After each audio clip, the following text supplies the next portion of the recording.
नमस्कार दोस्तों। तो सबसे पहले आपको नवरात्रि की हार्दिक बधाई।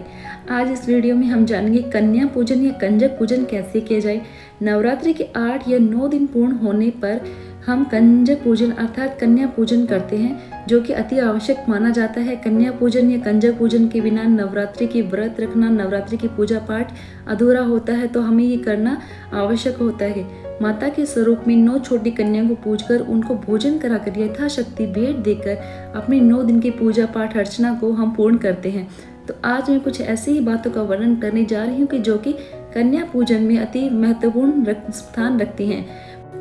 अगर नवरात्रों के 9 दिन में आपसे पूजा अर्चना में कोई भूल चूक या कमी रह गई हो, तो आप आखिरी दिन या कन्या पूजन के दिन अच्छे से माँ के स्वरूप देवी कन्याओं को प्रसन्न करके उनका आशीर्वाद लेकर अपने इस भूल चूक कमी को सुधार सकते हैं।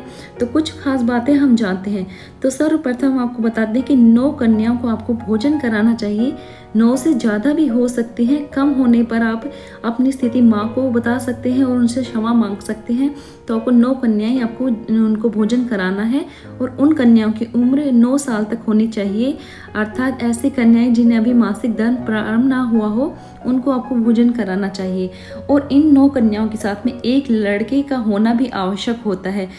उसे हम लांगूर भी कहते हैं, उसे भैरव का रूप माना जाता है। तो 9 कन्याओं और एक लड़के को भोजन कराना अति आवश्यक होता है। तो अब जानते हैं सबसे पहले आपको क्या करना है। तो आपको आपकी कढ़ाई यानी कि कन्या पूजन से एक दिन पहले जाकर प्रेम पूर्वक सभी को आपको उनको घर आने का निमंत्रण देना है। और अगले दिन अर्थात कढ़ाई या पूजन वाले दिन आप जो कन्या आपके घर में पधारती हैं, माता स्वरूप कन्या आपके घर में आती हैं, और तो उनको आपको प्रेम पूर्वक उनका स्वागत करना है। उसके बाद आप उनको आदर व प्रेम के साथ घर में बिठाना है। अब आपको सबसे पहले क्या करना है, तो सबसे पहले अब आप उनके चरण धोएंगे। आप ये जो सारे काम होते हैं कढ़ाई वाले दिन, पूजन वाले दिन, आप हो सके तो आप जोड़े में करें, यानी पति पत्नी दोनों करें। अर्थात दोनों करेंगे तो ज़्यादा लाभ होगा। अब इस तरह से आप उनको चरण धो के उनको आसन पर बिठाएंगे। आप खाना खाने के लिए उनको आसन पर आप बिठा देना है। अब आप उनको साफ़ सुथरे बर्तनों में ही खाना परोसना है अच्छे से। जो आप घर में जो अच्छे बर्तन हैं उन्हीं में खाना परोसे, और नहीं हो तो आप डिस्पोजेबल का भी यूज़ कर सकते हैं। अब बात याद रखने की योग्य है कि खाना पूर्ण रूप से सात्विक और शाकाहारी होना चाहिए। बिना प्याज लहसुन और ज़्यादा मसालों का भी यूज़ नहीं करना है, क्योंकि बच्चे छोटे होते, कन्याएं छोटी होती हैं, तो उनको इस तरह का खाना पसंद नहीं आ सकता। तो आप उनके लिए बिना ज़्यादा मसाले वाला खाना ना बनाएं और सात्विक ही रखें। अब जो छोटी कन्याएं होती है ना, जो काफ़ी छोटी छोटी कन्याएं आ जाती है साथ में, तो वो क्या होता है, खुद से नहीं खा पाती हैं। तो ऐसे में आपको क्या करना है, आपको उनको प्रेम पूर्वक अपने हाथों से कोशिश करने की आप उनको खिला दें, क्योंकि ये आप खिलाएंगे तो एक सौभाग्य की बात होती है। तो आप उनको अच्छे से प्रेम पूर्वक खिलाने का प्रयास करें। आप उन्हें अच्छे से तृप्त कराएं। उनको जो भी भोजन पसंद है वो सब उनको भोजन खिलाएं अच्छे से तृप्त करके। एक और बात, जो बच्चे होते, कन्याएं होती, वो काफ़ी घरों में जिम के आती हैं, मतलब भोजन करके आती हैं, तो कुछ प्रसाद छोड़ देती हैं, वो नहीं खा पाती हैं। तो आप उनको ना पूरा इंतजाम करना है कि वो प्रसाद जो होता है ना अपने साथ ले जाएं। तो उसके लिए आपको इंतजाम करके रखना है।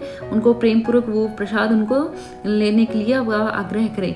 अब उसके बाद खाना जब पूर्ण हो जाता है तो आपको उन्हें तिलक कुमकुम करना है, और दक्षिणा स्वरूप जो भी आपका सामर्थ्य है, रुपये पैसे फल आदि भेंट करें।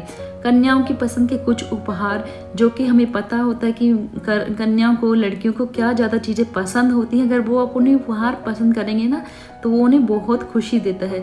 ये सबसे ज़्यादा खुशी का पल होता है जब कन्याएं उपहार पाकर बहुत खुश होती हैं।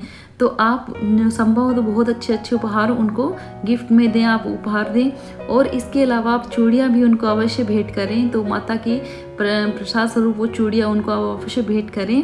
कहने का अर्थ है सामर्थ्य अनुसार काम करें। अगर आपका सामर्थ्य जितना है उतना ही करें। माँ की श्रद्धा और प्रेम को देखकर खुश होती है, तो आप सामर्थ्य अनुसार उनको भेंट दें। अब जो आपके घर में कलश स्थापित हुआ था, जो नारियल आपने प्रथम दिन स्थापना की थी, अब उस नारियल को प्रसाद स्वरूप उन्हें अवश्य भेंट करना है, और बाद में इसमें से कुछ प्रसाद आपको भी खाना है।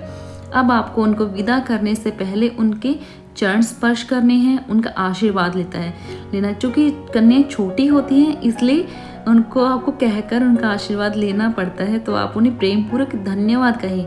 उनको अपने घर में पधारने के लिए आपको धन्यवाद कहना है, और साथ में आपको उनका आशीर्वाद भी मांगना है। और आपको प्रार्थना करने की, जो आपने पूजा की है नवरात्रि में 9 दिन, वो आपकी सफल हो, माता रानी आप पर खुश हो। कोई भूल चूक हो तो आपको वो माता रानी क्षमा करे। अब वो कन्याएं जब चली जाएंगी प्रसाद ग्रहण करके, तो आपको समझना है कि माता ने आपकी जो पूजा पाठ है वो ग्रहण कर लिया, आपकी आस्था विश्वास को उन्होंने स्वीकार कर लिया है खुशी खुशी, और वो विदा हो गई हैं घर से। परंतु आपके घर में वो पीछे छोड़ गई बहुत सारी खुशियाँ, अपना आशीर्वाद और सेहत। तो आशा करते हैं माँ सबकी मनोकामनाएं पूर्ण करे, और साथ में आपको जो भी आपकी मनोकामना है वो अवश्य ही पूर्ण हो और सभी का कल्याण हो। और हाँ, इसी के बाद में आपको कोरोना का भी ध्यान रखना है, तो कोरोना की जो रूल्स आपको वो भी फॉलो साथ में करने ही हैं।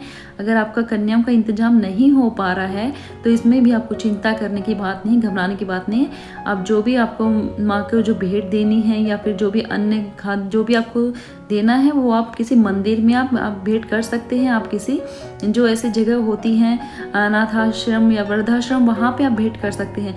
माँ तो सिर्फ श्रद्धा और प्यार की भूखी है, वो उनको सब पता है कि हमारे भक्त किस संकट में है, किस परेशानी में है। तो आपको घबराने की जरूरत नहीं है। आप यहाँ सब ये सब दान कर सकते हैं, किसी ज़रूरतमंद के घर आप सामान भिजवा सकते हैं अगर आपको कन्या नहीं मिल पा रही हैं। क्योंकि कोरोना काल में अभी कुछ लोग अपनी बेटियों को, कन्याओं को घर में, दूसरों के घर में नहीं भेज रहे हैं कोरोना की वजह से। तो आप ये सब चिंता ना करें, अगर कन्याएं नहीं उपलब्ध हैं तो आप ये सब काम करके देखिए और सच्चे मन से माँ का आशीर्वाद लें, और माँ सदा आप पे अपनी कृपा बनाए रखी। इसी आशा के साथ मैं वीडियो को संपूर्ण करती हूँ। जय माता दी, जय माता रानी।